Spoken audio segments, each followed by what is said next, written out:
All right. Hey there. Good morning, everybody. It's a few minutes after 11 a.m. Central Standard Time here on Friday, the 9th of September, 2022.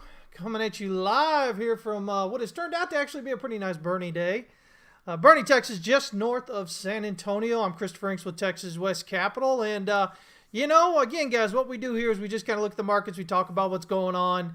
And we generally tend to view them a little bit differently than most of your pundits out there, right? And it usually turns out pretty good. So we'll just keep on doing that same thing. What do you guys say? Hopefully y'all are doing all right. How are y'all this morning? Who's here already? We've got Hank. We've got name Mr. Wilkes. Let's see here.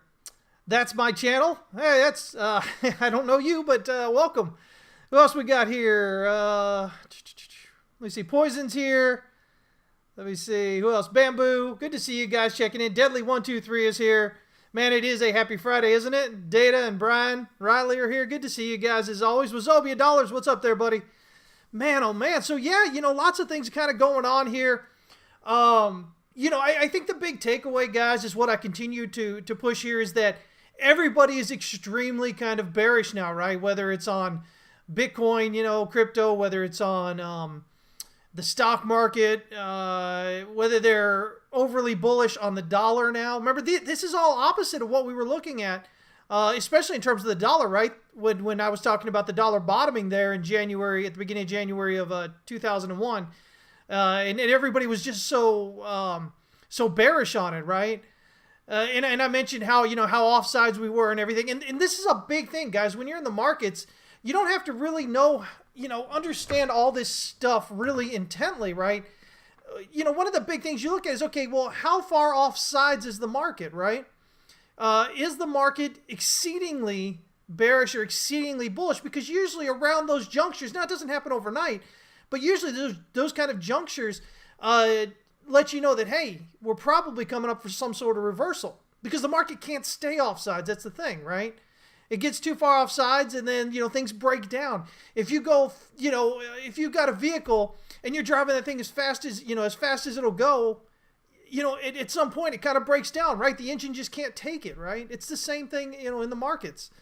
And so, we kind of look at that as one of those things. And sometimes it materializes in actions that the market's taking, right? So again, if we look at the April or so high, of Bitcoin, right?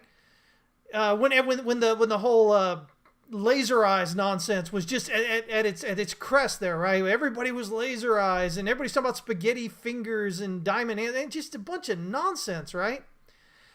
And at that time, like I said, at that time, it seems like the market is pretty full tilt, bullish, overly exuberant. We're probably at a top, and at that time, I said it doesn't have to be the top, but it's probably a local top, and we're going to see a retracement back down to the to that local support area, right?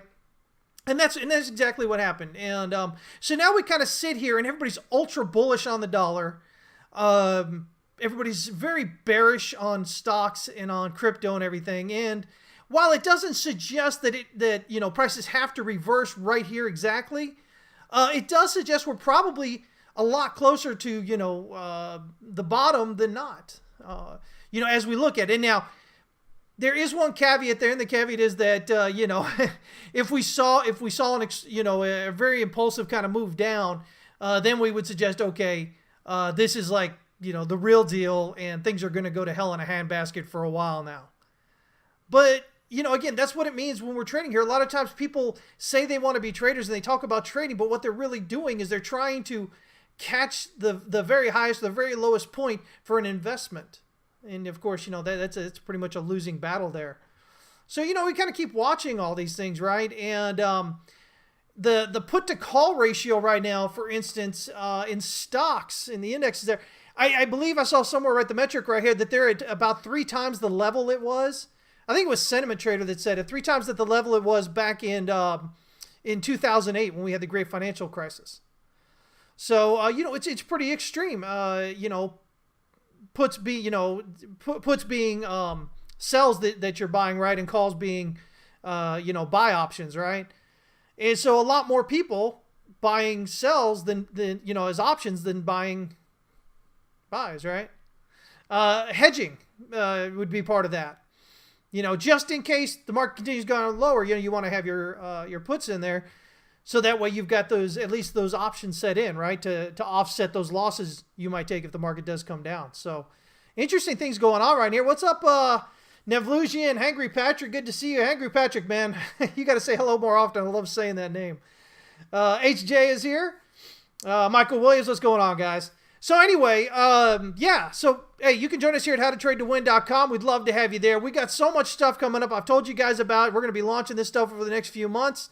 We're going to have our trader-focused TV network coming out, which you'll be able to get on Roku, on Apple TV, on Fire TV, and we're also going to have it available on Apple and Android phone apps as well. And I think you might even be able to get to see it on the website. Shoot, so you better see it everywhere.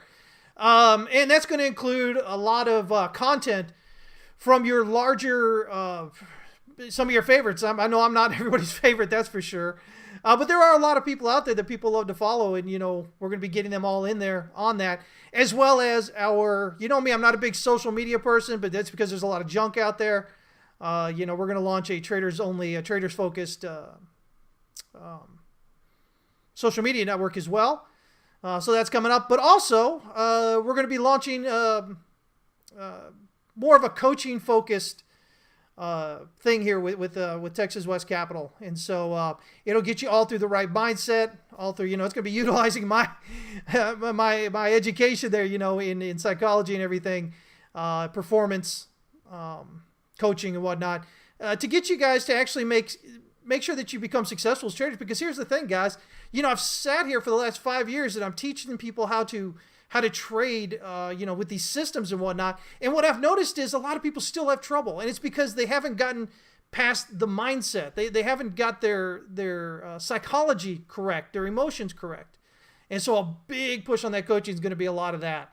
And there's going to be a lot more to it as well. So watch all that. I'm going to be on stage, guys, at the Web3 Expo there in Vegas. What is that? The second week of October. So I think I'm going to be all 4 days there in Vegas. So if you guys are going to be there, let me know, man.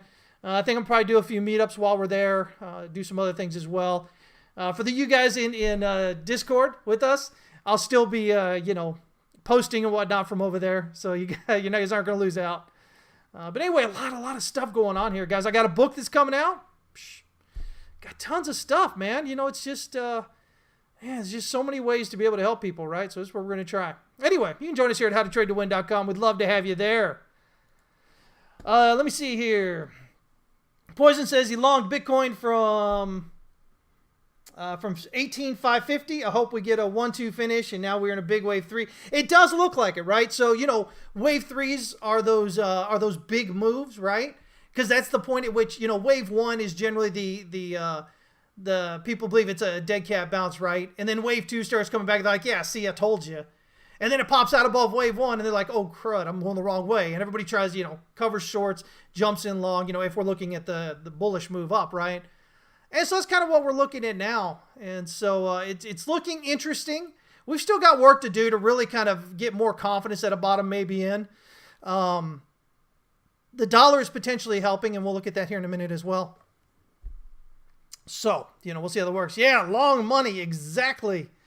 Blaze, what's going on, man? Happy Friday, buddy. Jonas, good to see you, man, as always.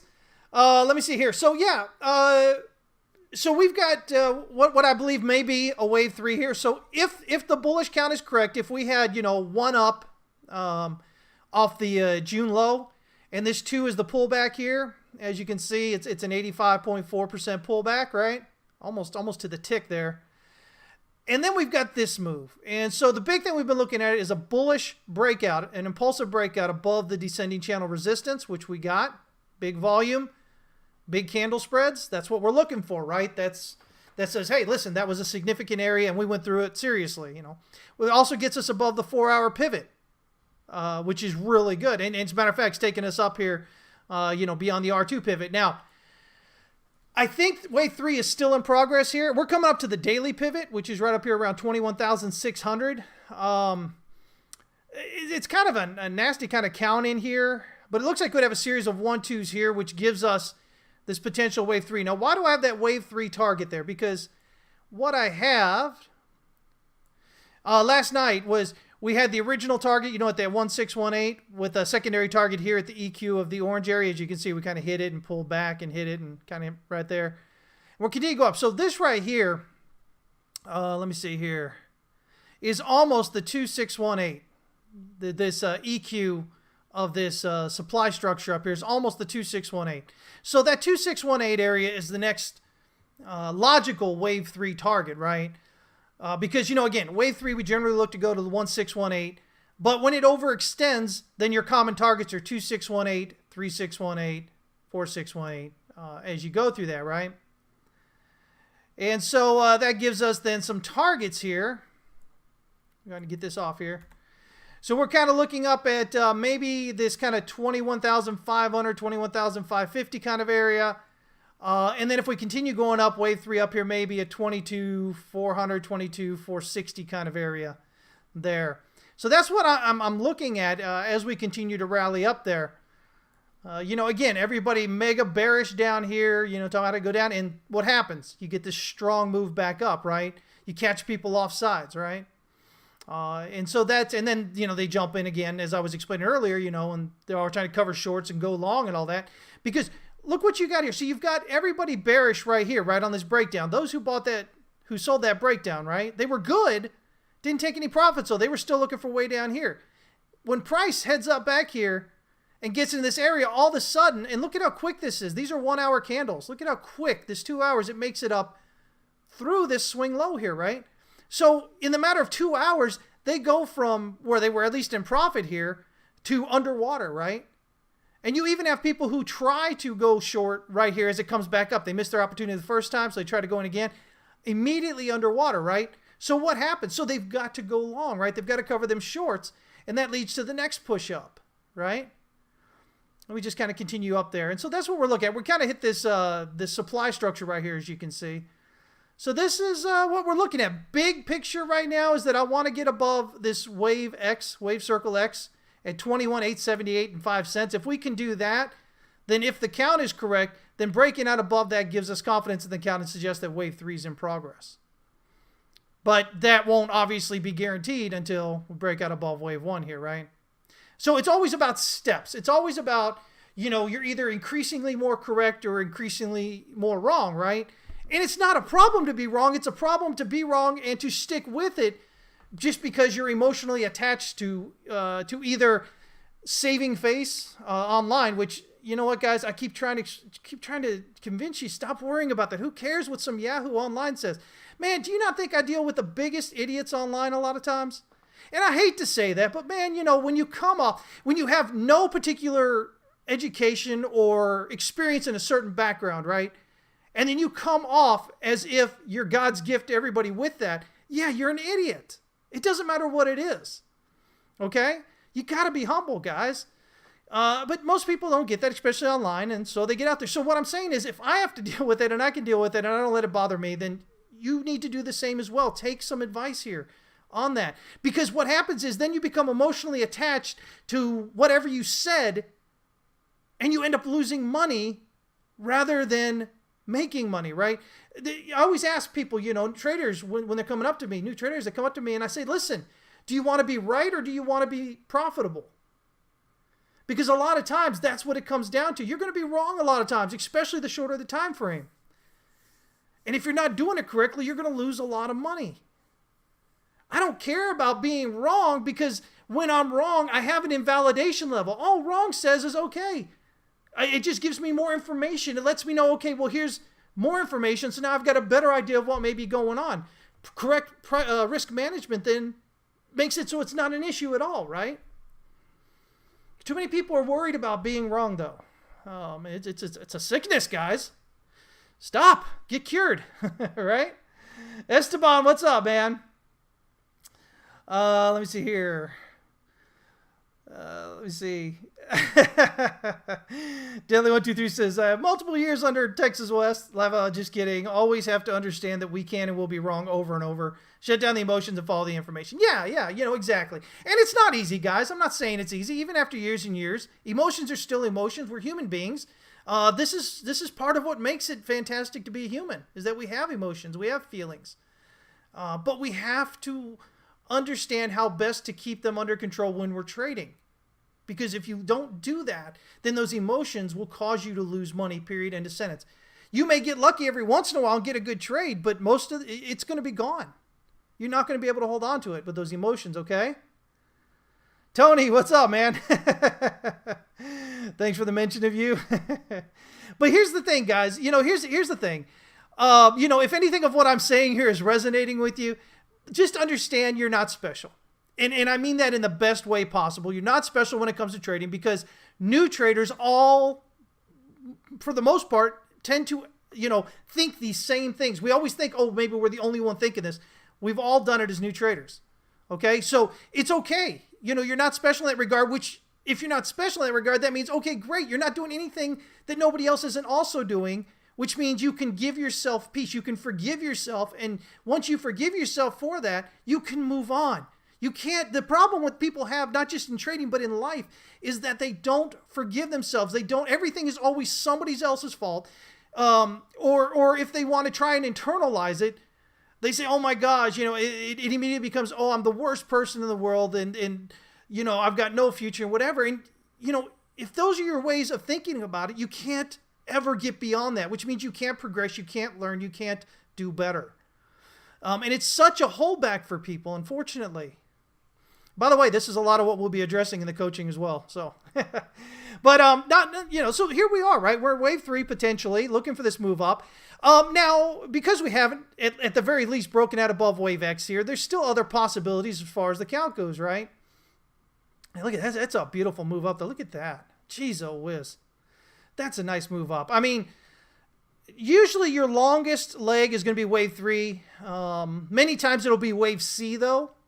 So, I mean, maybe this is A, B, C of a correction, right? Maybe, maybe this is 1, 2, 1, 2, 3, maybe 4 is a triangle and 5, right? And then this is A, B, C. Well, I mean, in that case, let me see here. In that case, we would have retraced, almost 50%, right? 50% at the daily pivot, right? I mean, it's possible. But, I think you can see right we're at this high volume node area right here.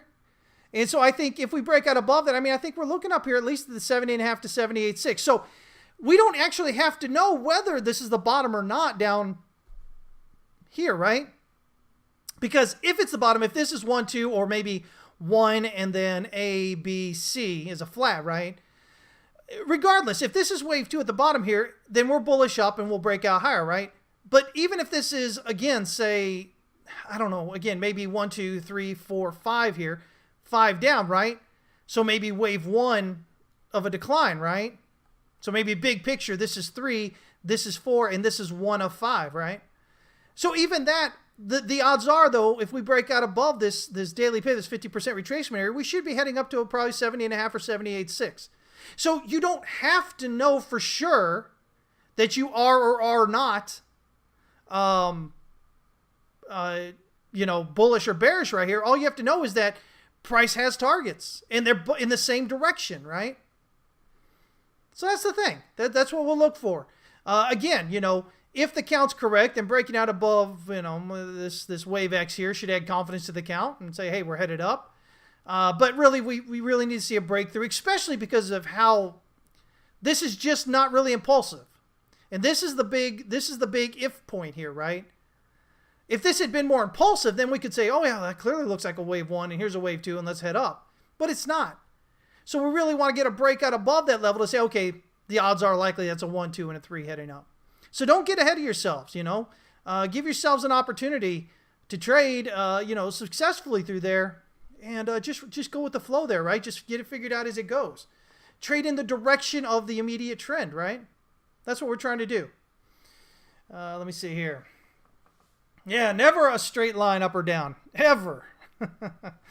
But here we go. So continuing to head up there. So we'll see. Again, these are my wave 3 targets, right?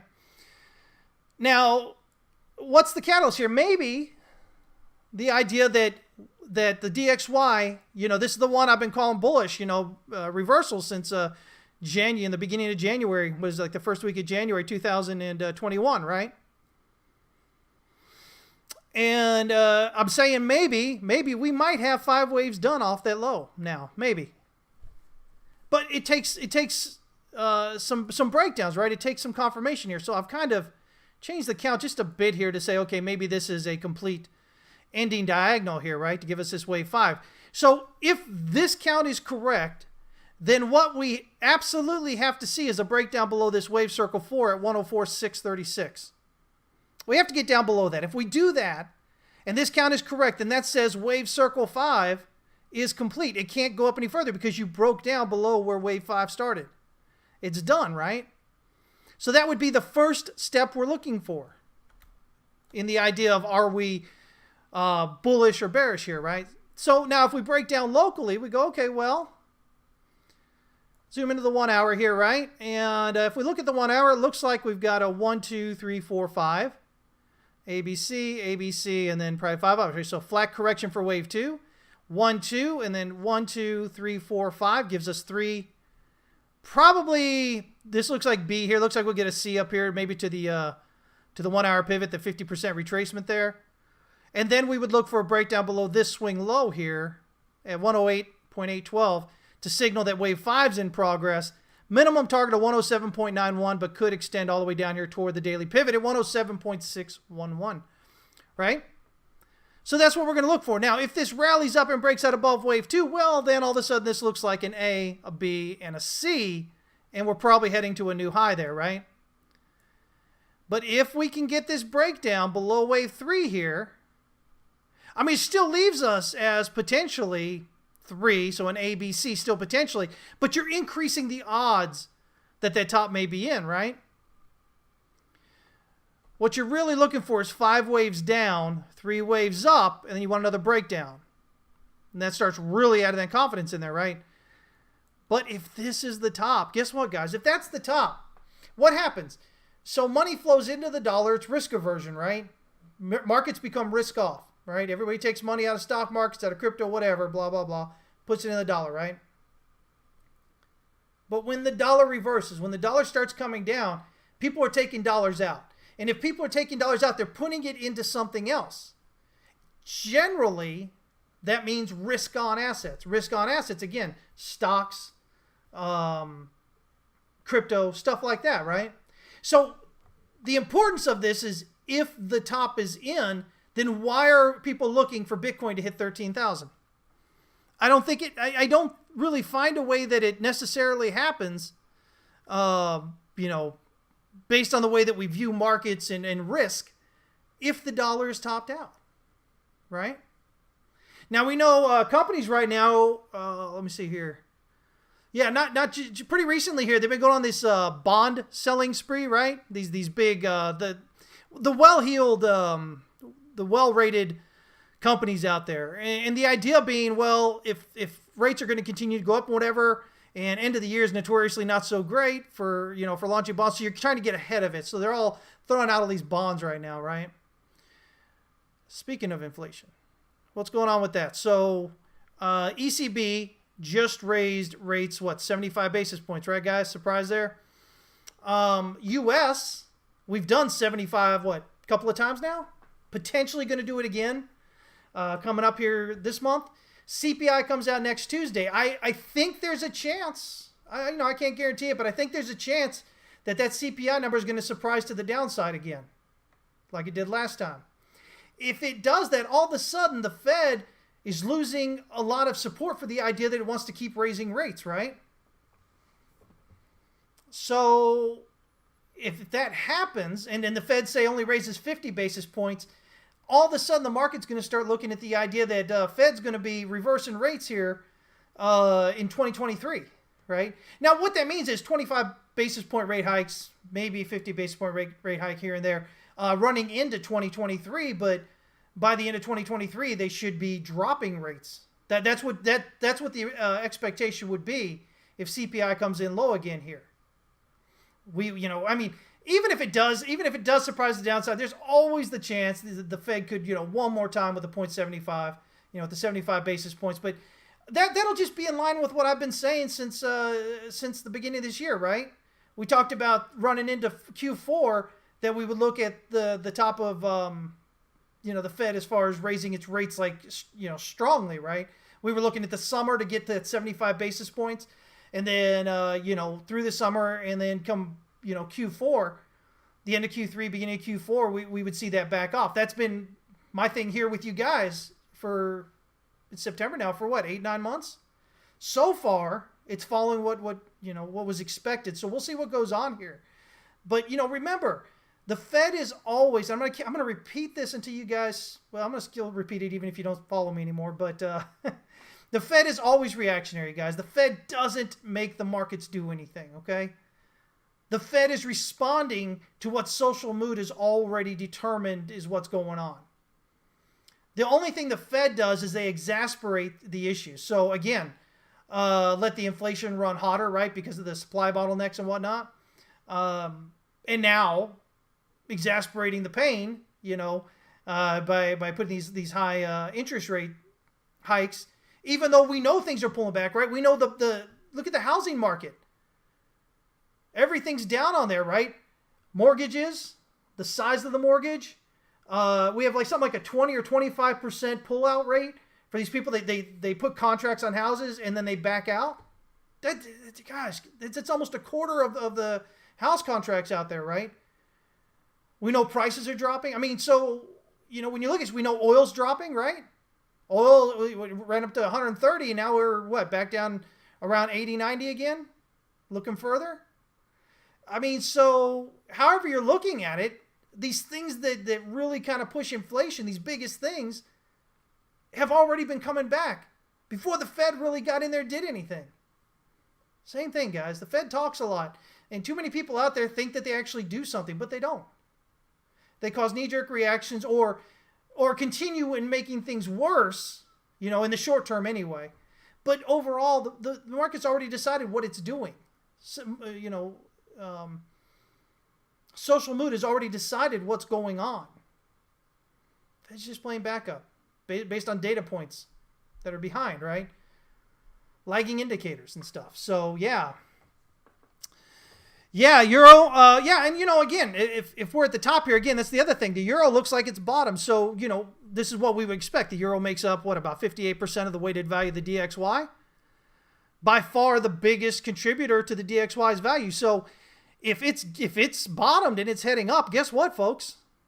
There's little chance the dollar is going to do something different, at least for anything more than a very little local period. And you get a little bit of divergence between them. One making the dollar making a new high and the euro not making a new low, or the euro making a new low and the dollar not making a new high. Some divergence in that. But yeah, I mean, so if you're looking at that, again, if that's the case, if the dollar stopped, then why in the world would you be thinking Bitcoin at 13,000? Bitcoin at 7,000? It doesn't make any sense, right? Unless everybody just gives up on Bitcoin for some reason, right? But in terms of risk in the markets, if the dollar's going down, guys, that money's coming out of it and it's going into risk assets. Why the heck isn't a good enough bit of it going to go into one of the best performing assets over the last decade? The best performing asset, I think it is, over the last decade, right? By a long shot. So, money looking for yields, right? There's some yield right there. It's not just, the DXY is not just the Euro USD inverted. You will notice there are areas in which they diverge. Generally, though. Yeah, generally. But there are points at which they do diverge throughout it. Yeah, the ECB is definitely increasingly hawkish. What was it Lagarde saying there recently when they were talking about that 75 basis point hike, saying, oh, well, we're in this great position that we don't have to, tell you what we're going to do or whatever. I was like, wow, okay. So, now I let the market, tell you what's up, huh? Or you're not going to tell them what's up, right? It is what it is. So let's see here. This is kind of what we're looking at here right now. The other, I'd be remiss if I didn't mention the other possibility here, right? So what I'm generally looking at right now is the idea that we've got a 1, 2, 1, 2, 3, 4, 5 gives us 3. And then I'm looking at a flat for 4. And then this is 5, right? Now, the other possibility is maybe, again, this is still 3, but maybe this is 4. And then this is 1 with a flat as a 2. And this is 3, and this is 4. And we still got higher to go up, probably like 120 or something. Who knows? Maybe even higher, right? But in that area right there, if this is, 1 with a flat as 2 here, right? Something like that. That gives us, we've just gone beyond that wave 3, almost hit the 2.0 extension, which I usually use as a secondary target, right? So if I'm doing Elliott wave, my initial wave 3 target is the 1618. The wave 5 target, which is the 2.0 extension, is usually what I consider the second wave 3 target. Okay? So, I mean, realistically, this could be wave 3 finishing out right here. And then, but see, I don't know, you've got this big resistance here, right? I don't know. Which is just basically based off the lows here. And then that high, right? That's what we broke out of there. I mean, you can get a short pullback, 23.6, right around 105 and some change. Generally, we're going to look for 38.2, which is this. This is the monthly here. So this black month, this reversal month here is May. So 38.2 is right there. That's what we call a bullish block right there, okay? So, I mean, that would be the likely target. If this is wave 3, wave 4 would be likely that 102 area, 102.10. And then we get a wave 5. Let me see here. Again, this is if we're topped out here. That gives us a wave 5, maybe a 116.68.5. Right up there. The other way we could do it is pull back to the 50% retracement, which, was the secondary wave 4 target. And that'll give us a wave 5 up here about 118.3, 0.377. That's the idea, though, that this is 3 and this is 4, and then this is, 1, A, B, C. This would be a pretty huge flat, though. But wave 2, expanded flat, and then, heading up there, and this being a wave 3, right? But if this is correct, with this being a flat here, then this is potentially wave 5, and that's the end of it, right? Or pretty much near it. Now, as far as the monthly goes, we can see here that that monthly candle, let's go and take everything else off here. Look at that monthly candle right there. Now, it's only 9 days into the month, guys. So way too much of the month left to make anything of this at the moment. But if the monthly ends like this, there's a good chance that would mark a top, we head down. Other things we look at is when you're rallying through here, that R4 to R5 area is most often the end of the rally. Now, sometimes you're going to break out above R5, but most often it's this area right here, and we're right there. So there are some things suggesting, hey, maybe it is, but nothing guaranteeing it yet. So we want to see what happens here locally as we're going through this. See if we can get some 5 waves down, 3 waves up, another 5 waves down, and kind of gain some evidence on these these a lot shorter time frames that maybe that top may be in there. As long as this is heading down, though, generally we should expect risk-on assets like stocks and crypto to kind of go the other way, to head up. Where is my level if this pump is on Bitcoin only a fake? So let's say we pump to 70.5 at 23. What level, when we lose, you start to think of it was only a bounce and we go to new low? Well, okay, so the easiest way to do that. Now, I know you guys want to know exactly. Well, guess what? You can wish all you want. There's often no way to know exactly, right? If this is an ABC, then generally a breakdown below this swing low over here, I mean, just stepping out here, this swing low at 19,379.99 is going to be your clue, right? Breaking down through that suggests that most likely this was corrective and we're headed down. So for me, what I'm interested in if I'm looking at this is I'm interested in this 4-hour pivot And I'm interested in this daily pivot. Man, look at that daily candle. That's so great. As you can see, we just rallied right up into this congestion here. You guys that are in my in tier 3 on our Wednesday price action videos, remember recently we talked about if we're rallying up through this area, the next target was this right here, exactly where we hit. So there you go. It works, right? So what I want to see is, okay, do we actually get rejected here, or do we just get a small pullback and then an impulsive breakout higher? If we get just a local pullback and an impulsive breakout higher, that's going to make me feel a lot more like this is impulsive coming off the bottom here, okay?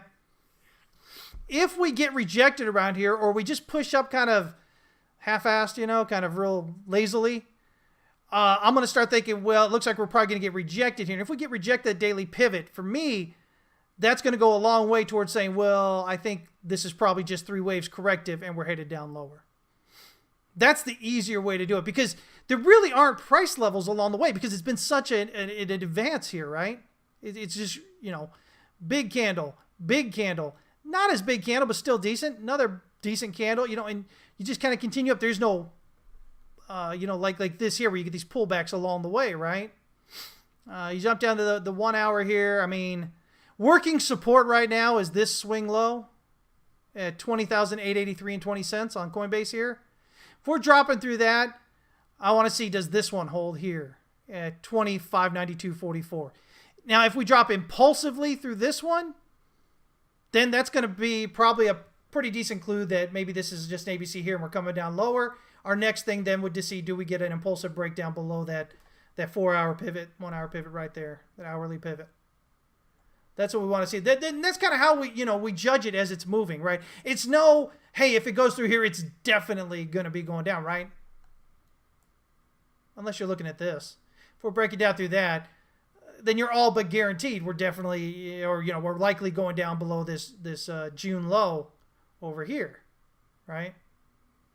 Until that point, all this in here, you have to just look at those levels as you're coming down to get an increasing, to get an idea if it's increasingly more bullish or bearish. Is it increasingly more likely a corrective 3 waves up, or a bullish working on 3, 4, and then 5 waves impulse coming off there, right? So yeah, so that's what I would do. I mean, that's how I'm watching it. So for me, the big thing right now is we're about at my wave 3 target area. So now I want to see, do we just get a pullback and then an impulsive breakout above that pivot? Because if we do, that goes a long way towards saying, hey, looks over there. Now, my one issue I have with this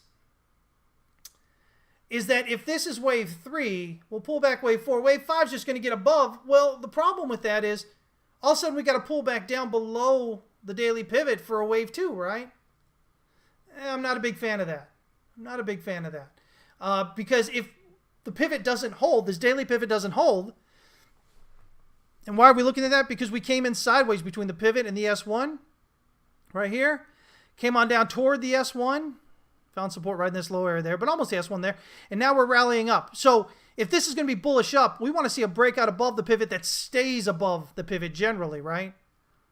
The only way that happens here with the count I have is this is wave 3, but we're getting like that 3.618 or 4.618 extension. The idea being that we go 3, 4, 5, and then it's just 1, 2, 3, 4, 5. So if we step out a little bit more when we're actually looking at this here, let me make a copy here so I don't mess up this one that I'm using for our members. All right. So again, we're just about there, right? Again, this becomes the 3618, and yet the 4618 a bit higher, right? So in general, when I'm looking at this, let me just kind of get rid of everything. Here we go. If I think this is a bullish impulse off the bottom here, and this isn't 5 waves up to here, then it has to be, generally, I need it to be 5 waves up toward the R1 pivot. A little bit below, bit over, whatever, this area. Because what happens is, when you get back up there and you pull back to the pivot, you're 38.2 or 50%, right? Solid wave 2 pullback. Be a little bit higher there, Again, it's that 38.2 to 50% pullback. So, looking at this right here, this is 1, 2, this is 3. I need this to keep overextending as a wave 3. So that we can get a wave 4 pullback to the pivot, wave 5 target of the R1 pivot area. And then that gives us a 1 and a 2 kind of pulls back to the pivot area, and then 3 breaks out higher. You see what I'm saying? So if we're just looking here on the daily, we go, there's 1, there's 2.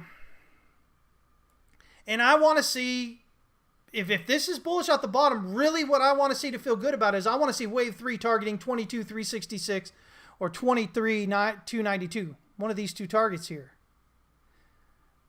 Because watch what happens. If you only hit the 3618, then you're only at 23.6 pullback for wave 4. Now, that's okay. That could still be fine. And then that gives you a wave 5 up here. It's coming in a bit short, though. Where it comes is actually, makes a lot of sense. Right? It comes here, this support resistance area. So that'd be okay. But, again, then you have to think, well, if this is going to be wave 1 here, where does wave 2 pull back? And all of a sudden, you're only at 23.6 right above the pivot. You really want this to get up here. So you're getting 38.2 at least, potentially 50% right in that area. That's what you want. Because if you can get that, then it increases the likelihood that this is going to be a wave 1, and that's a wave 2. It gives you a good solid retracement for wave 2, that 38.2 to 50% on these log charts. Okay? Without the log on the fib extensions here. Without that on there. Usually you're looking 38.2, sometimes 50% for that wave 2.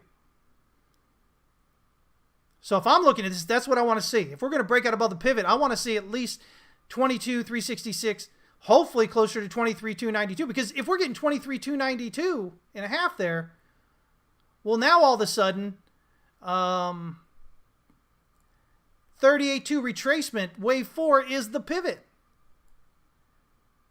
And then that gives you a wave 5 up here at almost, right up there, where you're hitting that resistance, where all those wicks are, right? Where you got resistance here and then candle resistance there.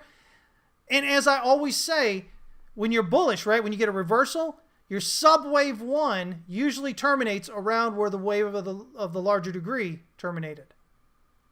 That'd be that area. So, you'd be looking at this as a 1, 2, potentially 3, 4, 5. And again, with all that, let me see here. Now all of a sudden, you have a wave 1 off the low here, right? Wave 2 just comes down to this 38.2 right there, which again is what? It's this area right here, guys.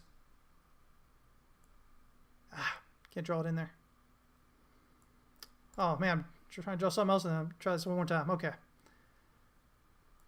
It's just basically this area here, which is your support resistance, right? From all the way back over here in June when we came down and we were making this low.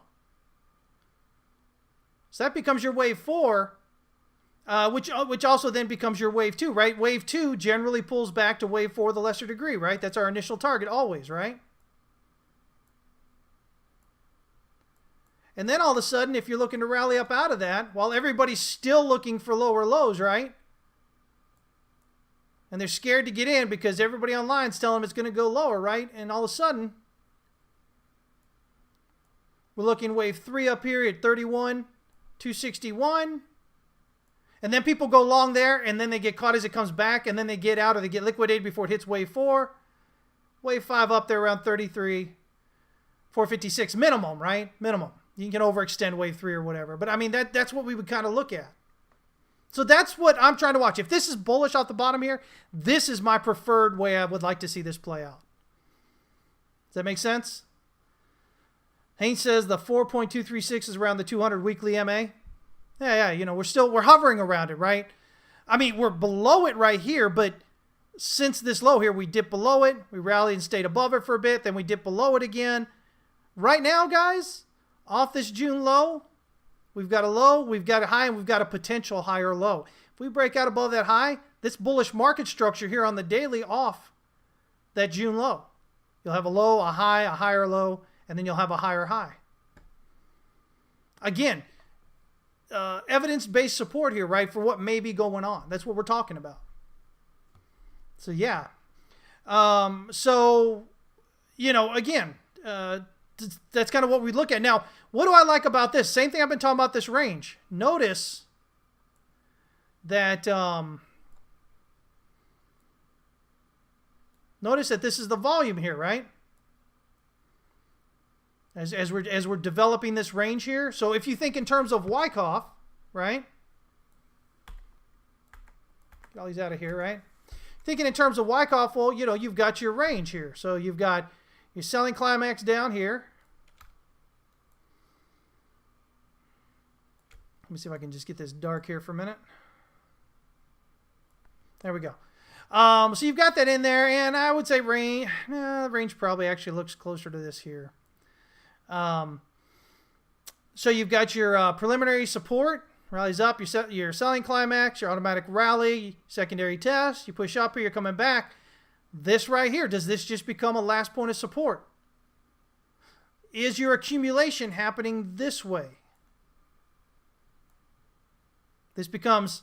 What was likely to happen then here is it actually, gosh, look at how well it actually follows kind of what we're looking at here, right? So the idea would be, okay, well, selling climax, is it, we can kind of do this and pull it back. Yeah. So, you know, selling climax, automatic rally, secondary test, pulls up, right? Comes back. Secondary test in phase B, pulls back, comes back, last point of support.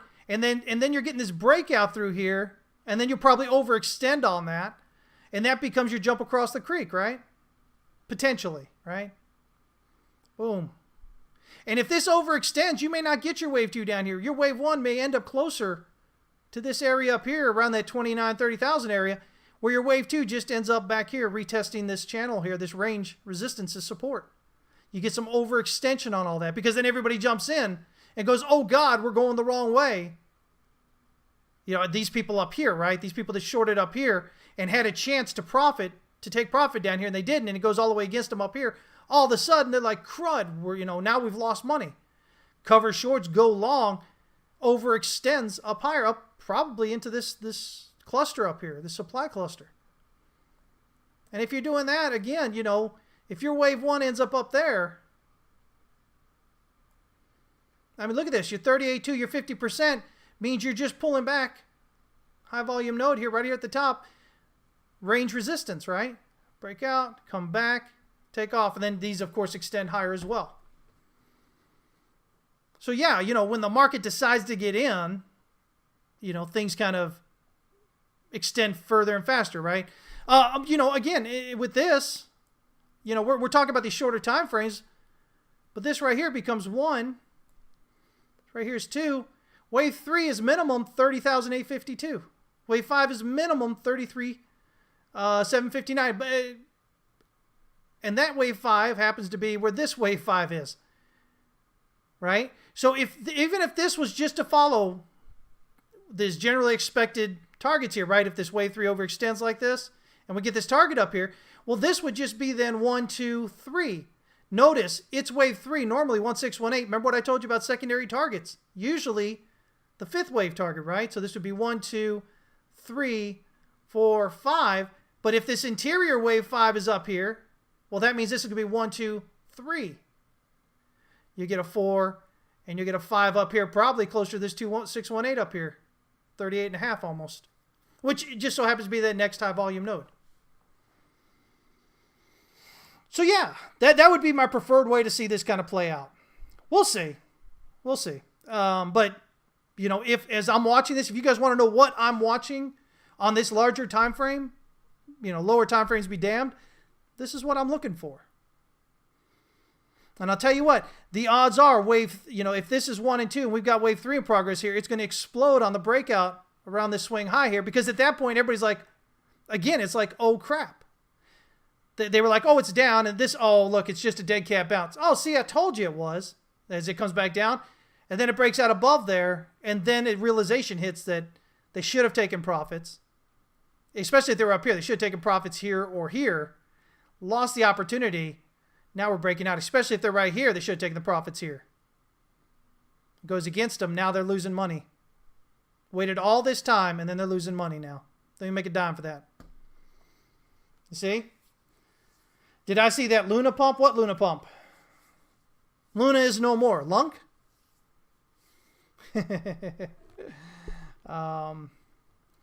But yeah, so again, this makes a logical area for there to be resistance, right?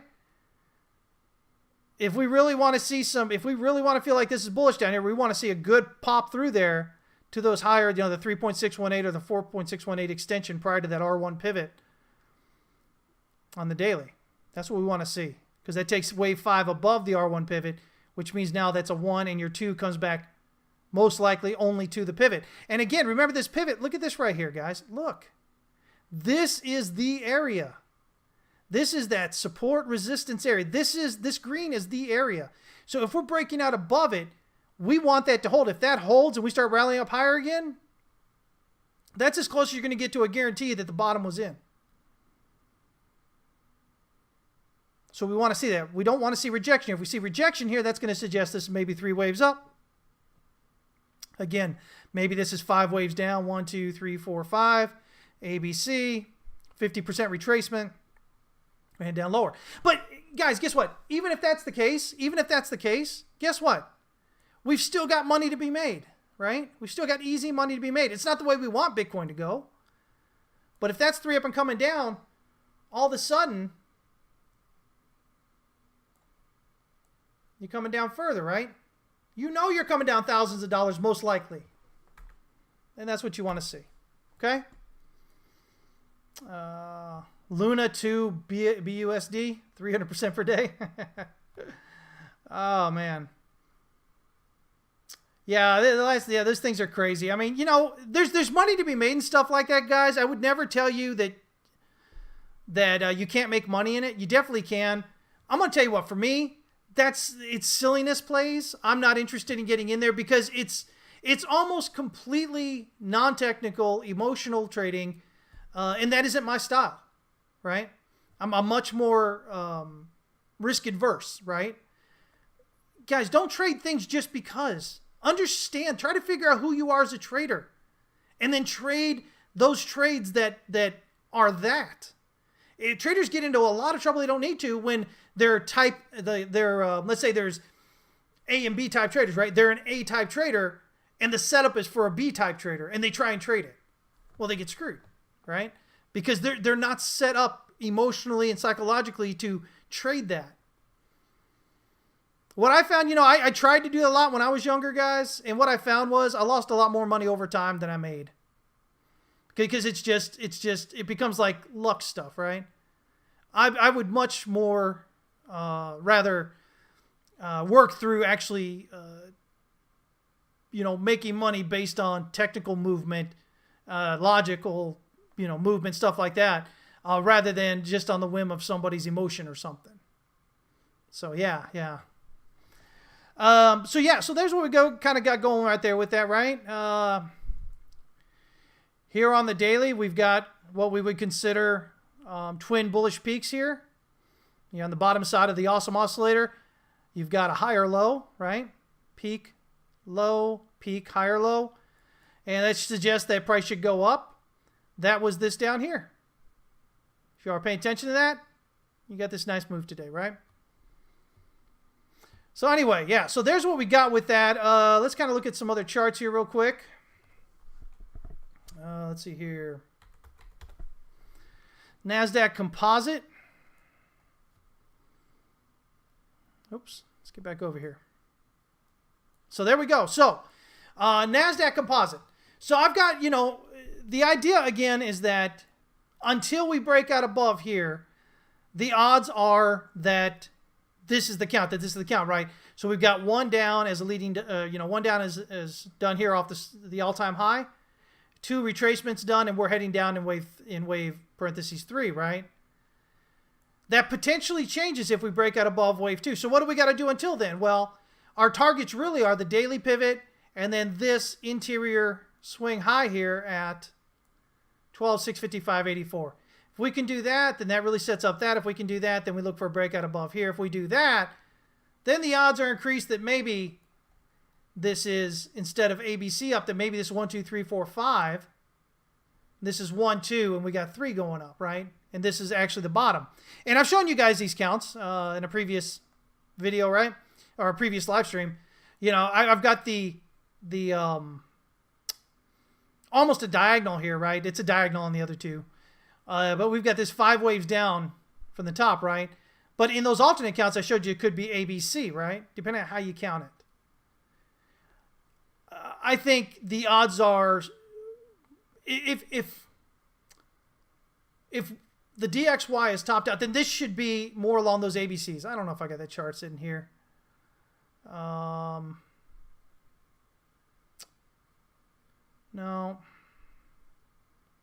I don't see it at the moment. But anyway, yeah. So, you know, it is potentially ABC down as well. Breaking down below the swing low will, you know, decrease the odds significantly that that's what's going on. As long as this wave 2 resistance holds there, the odds are likely this is a 1, 2. And we got a 3 coming in. If that's the case, the breakdown below this swing low is going to be like the market just losing itself. It's going to go nuts. It's going to crash down low. It's the third wave. Same thing I've been talking about this whole live stream, right? Hit that third wave. They're like, oh, crap, I'm going the wrong way. Right? So, yeah. Hey, Poison, have a great day. Let's see here. Who is that? Winner? What's up, man? It says, hey, do you think it's a good moment to invest in Bitcoin? Depends on what your thesis is. You know, unfortunately, you know, people that are new, they ask these questions to those of us who are trading, right? But I can't tell you because I don't know you. I don't know what your time frames are, your risk levels, all these things, right? There's no way to know. There's no way for anybody to know whether Bitcoin's at a bottom or not, or whether it's got further to go. We don't know for sure. Day by day, as those price action changes, especially using Elliott wave, we can get an idea of whether we're more right or more wrong. But with that all-time high being at 69,500 and us being right now down around 20,000 some change, I mean, we've got we have some things we have to accomplish, with some upside we have to accomplish before we become that much more convinced that maybe the bottom's in. Now, I've been suggesting that maybe the bottom's in since that June low, but there's nothing that's happened yet that's confirmed that. So, you know, to just, the best you can do is, if you think the bottom's in right now, you put in your investment now and you got a stop loss below the swing low, below that mid-June swing low. I think it's June 18th, right? Because if you break down below that, then the odds have increased that, you know, that a more prominent top is maybe in. And you're going down at least a few $1,000s more, at least. But, you know, if you've got a 10-year time horizon on your investment, whether you get in right now at 20 or you get in at 18 or you get into 16, might not make a whole lot of difference. See what I'm saying? Don't ever listen to anybody that tells you, yeah, you definitely need to get in or you shouldn't get in or whatever at any time. They don't know a thing about you. Why in the world would you enter on that? Don't do that, okay? We don't often think about that when we're new and we're trying to just make some money. We don't, you know, these kind of thoughts don't normally cross our heads. And most people that you talk to aren't going to tell you what I'm telling you. They're going to tell you whatever they think. Well, what they think doesn't matter. What I think really doesn't matter until price action proves it, right? Until price action shows it. Right? So, yeah. So, I hope that makes sense. You know, again, nothing in there trying to, you know, call you out or anything. Not at all. You're just asking the same questions that most new people coming in want to ask when they don't understand, you know, how to trade or invest or how the markets really work or whatever. What I gave you was the absolute most honest answer you'll ever get from anybody. And that's what you should be looking for. That's what you should be trying to understand. It isn't what, you know, maybe it isn't what we want, right?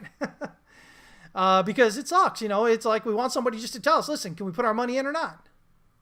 I mean, you can, but, you know, that's why here in the U.S., that's why you have to be a registered investment advisor before you can even give somebody advice like that. Even if I knew everything there was to know about you. If I knew all that and I tried to tell you what you should do and I didn't have an RIA license, That's a federal offense. I'm going to the Fed pen for 3 to 5 years minimum. Yeah. So yeah, just be careful out there, okay? So what we're looking at here is maybe it's a 1, 2, and a 3. If it's a 3, we're looking up here minimum 12,388.40. If it's just an ABC here, this is just corrective, and say maybe this is like a 1, 2. Well, wave C equals wave A in length here at 12,122.92. Wave C is 123. If you grab this here and you go like this, that 123.6. That's usually the first level we look for wave C is where it's equal to wave A, the 100% extension. Often, though, it'll go to the 123.6 extension, and that's that 12,221.45 kind of area. And that's interesting because that puts you right prior to the daily pivot here, right? So, sorry, that's Alexa going off over there. But anyway. So, this could be just an ABC up to the daily pivot and then come down. So what are we going to look for here? If we get a rejection around this area and it carries it below this swing low right here, this 11,689 and 49 right here, if we get rejected in this area here and it takes us below this, then that's going to say that this is 3 waves up. It's corrective, and we're heading lower, and it adds more confidence to the idea this is a wave 2, and we've got a wave 3 that's going to break down well below that swing low, okay? But if we continue up to this wave 3 target, that's going to start increasing the odds that maybe this is 1, 2.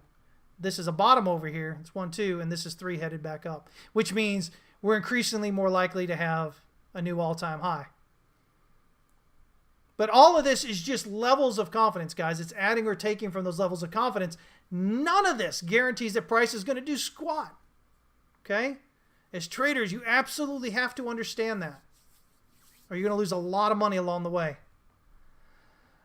Some have a 10-minute horizon. Yeah, 10-minute time horizon. Sure.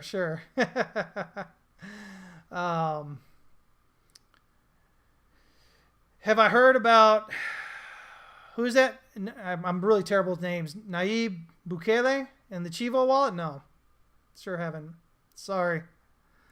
So yeah. So, again, this is what we're looking at. But it's the same thing, whether this is the NASDAQ composite or it's the Dow. Right here. Or whether it's the S&P E-minis. They're all kind of the same idea here, right? We've all got kind of the same thing going. The idea being, well, we've got 5 up to here. We got back, and then we got 1, 2, 3, 4. We got a 5th wave coming up, right? Does it get up to here and give us a wave 3, or does it just kind of stop right here and give us that 123.6 kind of retracement? And then we'd look for a breakdown below the swing low, or this low right here, this wave 2 or wave B, to kind of say, okay, well, that's just corrective. Now we can short on down quite a bit, right? But again, the same thing here. If we break out above the daily pivot, then generally we want to see a breakout above 33,364.70 here on the Dow, and that'll increase the odds that we're likely to break out above wave 2 here, which then itself increases the odds that maybe this is actually the bottom here, and this is, instead of an ABC, is like a 1, 2, 3, 4, 5, or, whatever it may happen to be on that, to get you that 5 up, 3 back kind of thing. Gives us a 1, 2, 3 up, right? And so, again, as I said, same thing happens here on the E-minis. Let me see here. Whoops, wrong one. There we go. So we've got them, right? So now they've hit the wave C is right here. So if we measure out wave A, wave B, well, you can see we already went above the 1.0, so now we're at the 123.6, almost exactly, right? Look at that. So if we continue up here to the wave 3, well, then it starts looking more like potentially this is a 1, 2, 3. Now, this is just the minimum expected wave 3. You see it's the 1618. Secondary target up here, again, at 4170.25. So you can get a 3, a 4, and a 5. Gives you a 1, 2, 3, 4, 5, breaks out above the swing high here. Again, taking all that stuff I talked to you about earlier when you're looking at pivots and waves and how you expect pivots to hold as you do it, right? So yeah, you got targets if it continues higher there. And again, if we get rejected at the daily pivot and drop down below this 3942.75, well, to me that's the the cue that you keep shorting on down below the swing low over here, most likely, right? So yeah, let me see here. Oh, he's the president of El Salvador. Okay, I know who he is. Like I said, not good with names. What about it though? I mean, they're kind of sucking some wind right now, at least on the short to midterm on their Bitcoin investments, right? But here's the thing, guys. Again, this is the one thing though. Again, if the dollar's topped and Bitcoin's bottom, guess what? Bitcoin's rallying 100K plus, right? The question only then becomes, are we doing wave 1 of 5 or wave 5? Wave 1 of 5, okay, maybe we hit mid 150s, maybe upper 100s, right? Almost 200,000. If it's wave 1 of 5, we've got a few years of rally left, and we're probably looking 500,000 or more. So, in those longer term horizons, which he better be thinking about, everything he's doing on such a large scale economically, with this country and everything. I mean, then it would play out well for him. This is nothing. This pullback's nothing, right? DCA, as it comes down, gets you a lower average entry, and then that thing just kind of keeps skyrocketing, right? But then what happens after that? That's the question. Then after that, what happens? Because then you look at another big, drawdown. So, yeah. Yeah, I don't know anything about the wallet, though, for sure. I know who he is, though. Just didn't know his name. Off the top of my head, anyway. Like I said, terrible with names. Let me see here, guys. So now, obviously, if we're talking about this, we got to talk about silver and gold, right? Right? So, silver, we got a reversal, right? So we got this as a 1 into the resistance, a 2 on the pullback, 3 is the breakout of the resistance. That's what we usually expect. Wave parentheses 3 has a minimum expect target of 19.75 right now. For silver, I'm looking this as a 1 and then a flat correction for a 2 right now. And so this is actually, kind of zoom out here a bit if you guys haven't seen the chart before. I'm looking at the idea that this is wave B up here and we've got wave C down, again, toward maybe $8, $7, something like that. If we do it, right? But that gives us a 1, 2, 1, 2. That's where we would be. Something like that. At least on the count right now. All right? But most importantly is locally, breakout above this daily pivot should have us up here toward a minimum expected wave 3 at 19.75. Gold isn't really any different.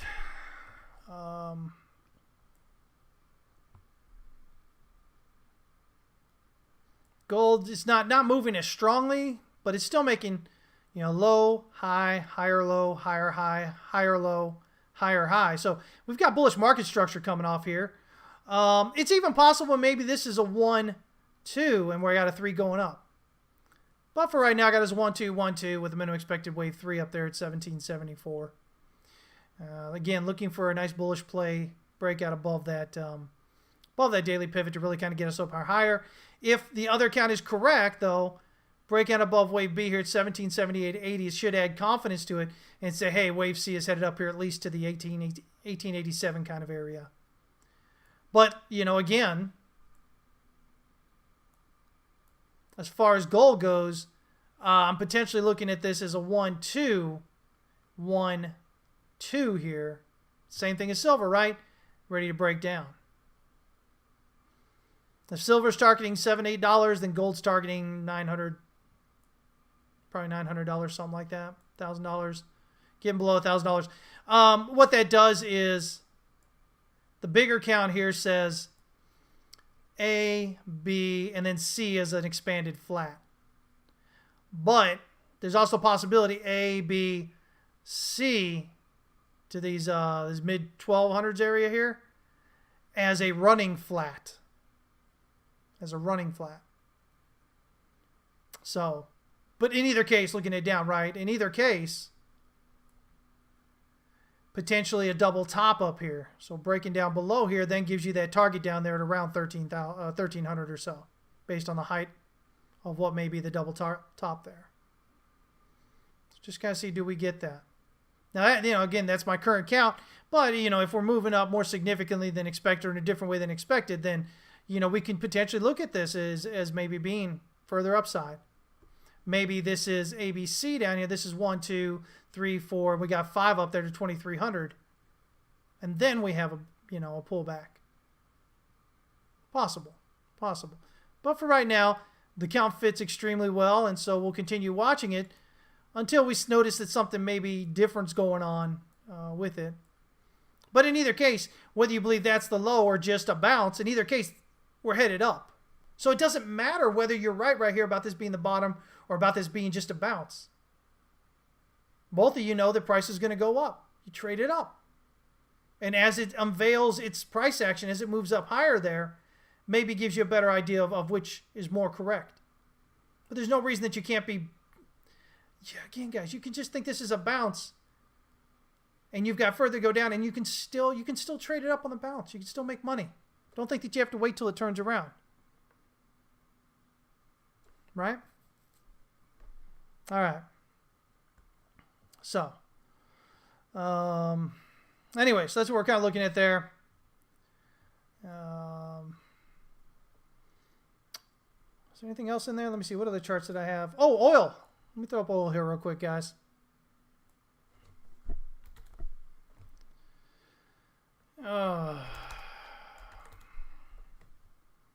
There we go.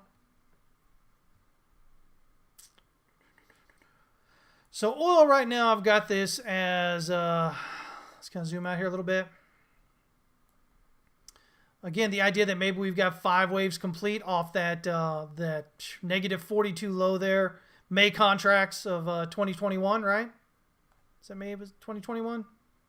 2020, that's what it was. And so, you know, you got almost 2 years of just significant movement up off that negative 40 level, right? Up to 130 or so. And so right here, looks to me like we got a 1, 2, and then a 1 and a 2 is a flat. So I'm looking for price to rally up here, maybe about $103 up there. That'll be the 50% retracement of this wave 1. Now the other possibility, I don't know. Maybe this is a more definitive bottom here. Maybe this is 5 waves down on here. And so this is A, B, C, and we break out higher. We won't know for sure until we notice what's going on here. But for right now, it does look like we've got an A and then a B, and we're going down. Now, the other possible count, in case we do get turned over up here, it's kind of hit my initial target here. Instead of the idea that this is a 1 with an A and a B and then a C is a flat, if this is 2 here, just as a WXYZ correction, right? WXYXZ, then this is potentially 1 wave down and this is wave 2 up, right? And so this is the initial target, 87.13. We've hit that. Secondary target of 89.04. If we're breaking out impulsively above this, you know, daily pivot up here, then it'll look a lot more like 1 with an A, a B, and a C up. If we get rejected and we come back and break down lower here, then it's a, you know, 1, 2, 1, 2, likely headed down further like that. All right. So, you know, again, nothing really different or changing anything we've looked at. Everything's still kind of going as expected for the time being. You know, but again, guys, making money consistently as a trader is about being fluid, right?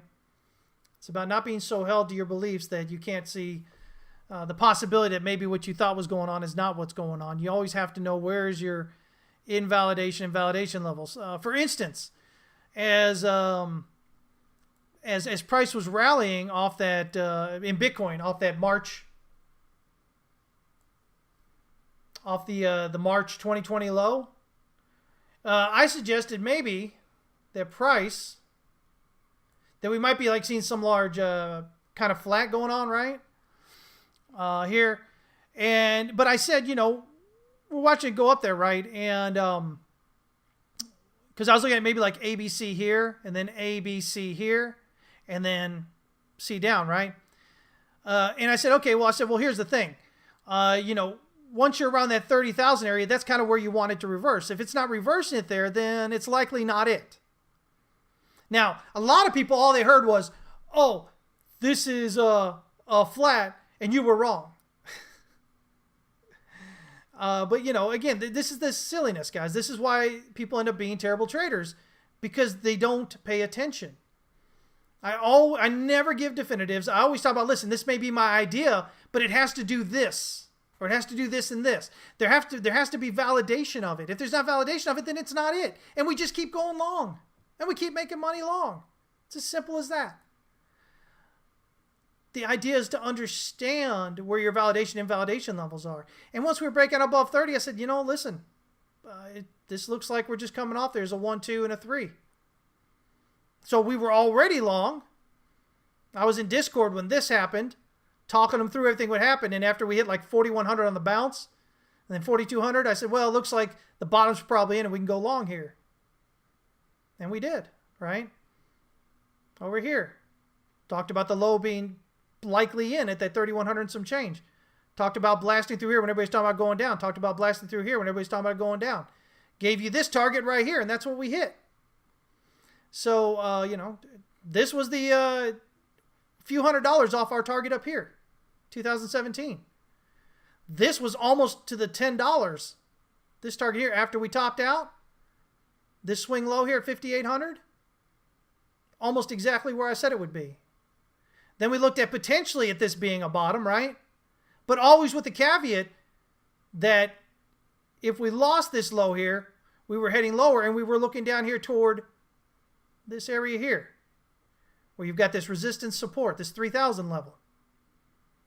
So see, guys, it's not, I keep telling you guys, don't be out there telling people, oh, it's definitely going to do this or that. You don't know. You don't possibly know. But what you can know is it becoming more and more likely or less and less likely? Where are your validation levels? Are they logical? You don't just say, oh, this level because. It's got to make sense, right? Elliott wave is a great way to do this, because whether you're right or wrong, it doesn't matter, because you always have your validation and validation levels. That's what makes it so great, right? It gives you an understanding of the way in which price moves, potential ways in which price moves, right? You use it more of a guide rather than an exact kind of target thing, right? But again, all these things, if you guys have been following me since back here in 2017, 18, everything I just said. Top, bottom, then we looked at this bottom, breakout, breakout. Like I said, I even think I used the term a hot knife through butter here would be what it would be, and it did.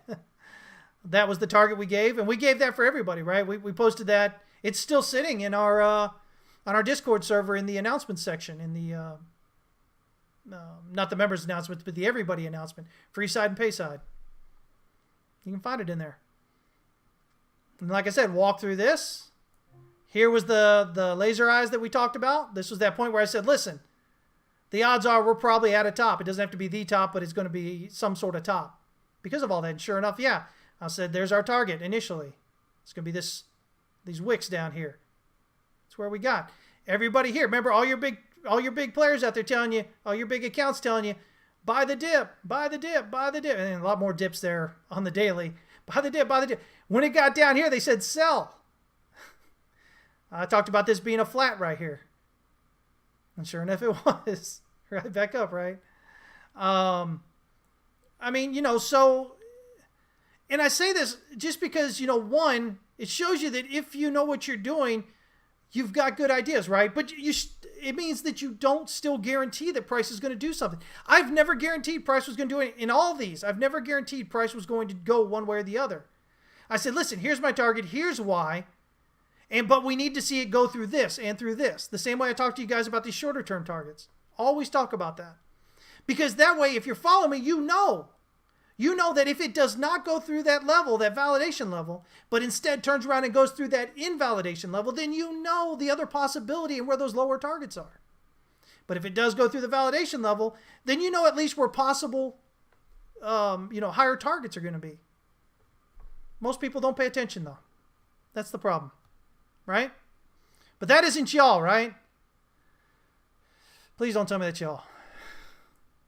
So, again, trading's about making money, guys. It's not about, buying the absolute bottom on a 5-minute chart and rallying for years. That's not trading. That would be luck if you did that, but it'd be luck. But, again, I went live with our members. Those of you in here, do you remember when I did this? Back over here on June 18th?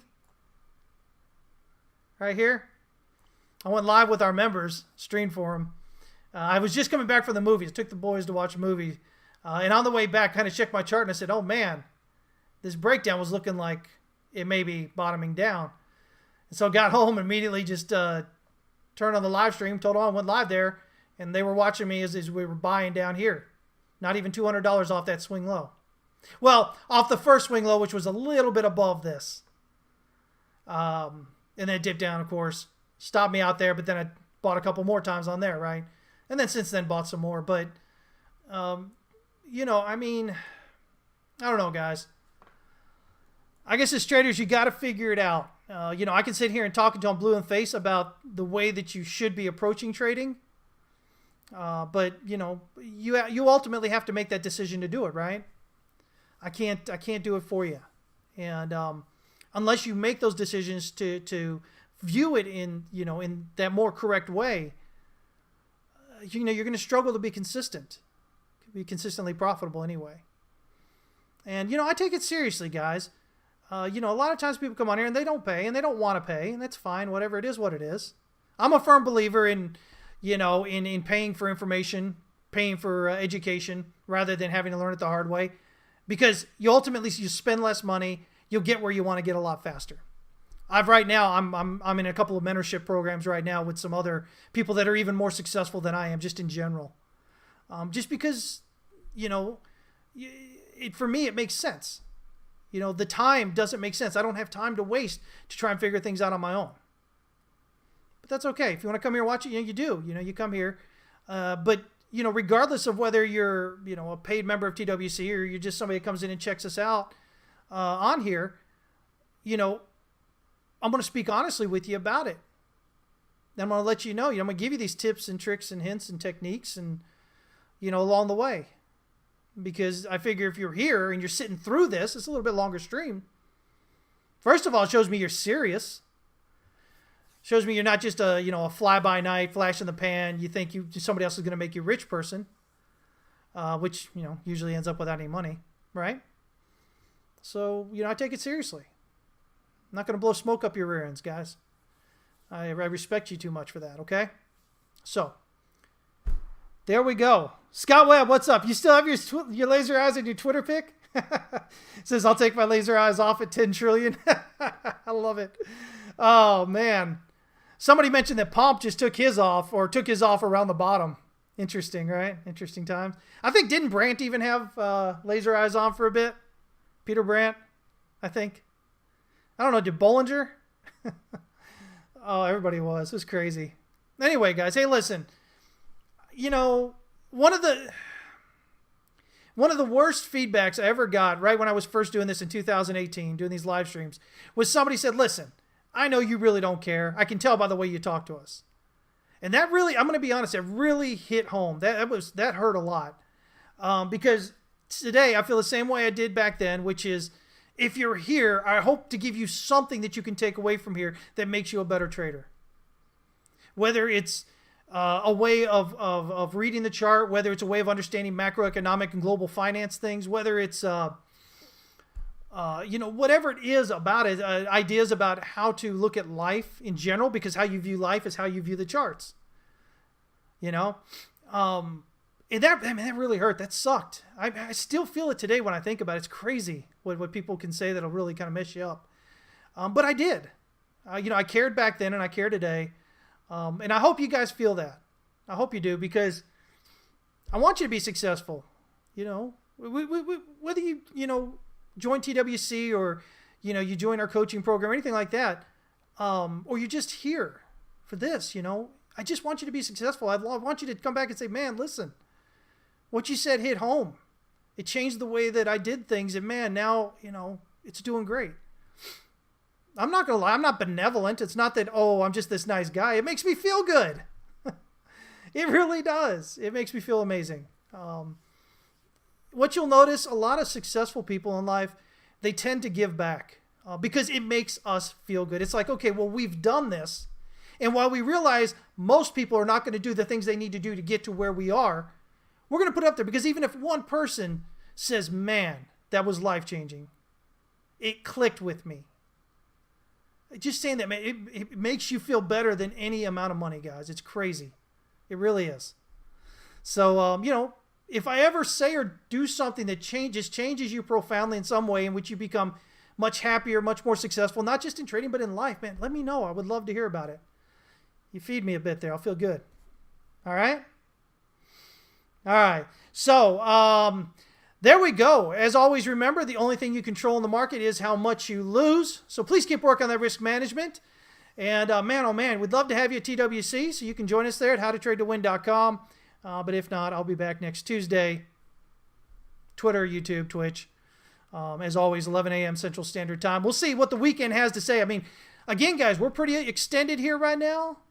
But historically with Bitcoin, when it gets bullish, right? And we see overextensions to the extremes often. And so again, think back to the beginning of this episode where I said this would be my preferred. If we really are 1-2 off that bottom, then my preferred way of which I want to see Bitcoin rally is what I talked about at the beginning of the episode. And if we can get that, we'll be feeling pretty good. We've got a lot of good trading going on. But guys, guess what?